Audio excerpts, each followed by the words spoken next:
ఖమ్మం జిల్లా కేంద్రంలో కాంగ్రెస్ పెద్ద ఎత్తున ఆందోళన చేపట్టింది. కాంగ్రెస్ కార్యాలయం నుంచి జెడ్పీ సెంటర్ వరకు డిప్యూటీ సీఎం భర్తీ మంత్రి తుమ్మల ఆధ్వర్యంలో ర్యాలీ చేపట్టారు.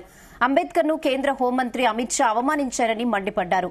అమిత్ షాను మంత్రి పదవి నుంచి వెంటనే బర్తరఫ్ చేయాలని డిమాండ్ చేశారు. కాంగ్రెస్ పెద్ద ఎత్తున కార్యకర్తలు కూడా పాల్గొన్నారు.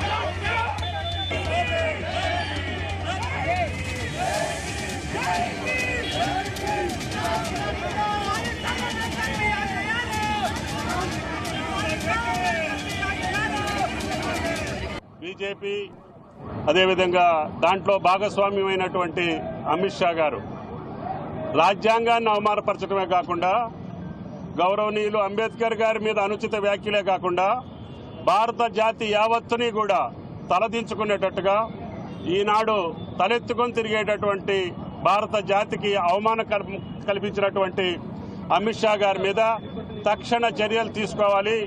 ప్రధానమంత్రికి ఏమైనా రాజ్యాంగం మీద విశ్వాసం ఉన్నా నమ్మకం ఉన్నా ఆ రాజ్యాంగ పరంగా మీరు ఈనాడు ఉన్నత పదవుల్లో దేశానికి పాలిస్తున్నటువంటి పార్టీ బీజేపీ పార్టీ ఆలోచించుకోవాలి.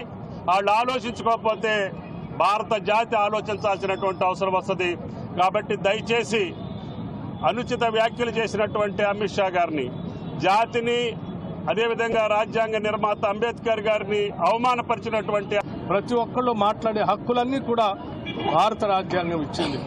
ఆ హక్కుల్ని పొందాలనుకునే ప్రతి ఒక్కళ్ళు ఈరోజు భారత రాజ్యాంగం పైన ఉన్నటువంటి గౌరవంతో బాబాసాహెబ్ అంబేద్కర్ని అవమానపరిచినటువంటి అమిత్ షా గారి రాజీనామా కోరటం అనేది మనందరి నైతిక ధర్మంగా ఈరోజు భావిస్తూ కాంగ్రెస్ పార్టీ ఆధ్వర్యంలో శ్రీ మల్లికార్జున ఖర్గే గారు, శ్రీ రాహుల్ గాంధీ గారు, వేణుగోపాల్ గారు ఈరోజు దేశవ్యాప్తంగా ఇచ్చినటువంటి పిలుపు మేరకు రాష్ట్ర కాంగ్రెస్ కమిటీ ఆధ్వర్యం, జిల్లా కాంగ్రెస్ కమిటీ ఆధ్వర్యంలో ఈరోజు పెద్ద ఎత్తున నిరసన కార్యక్రమాన్ని చేపట్టమే కాకుండా ప్రభుత్వానికి కూడా ఈ నిరసన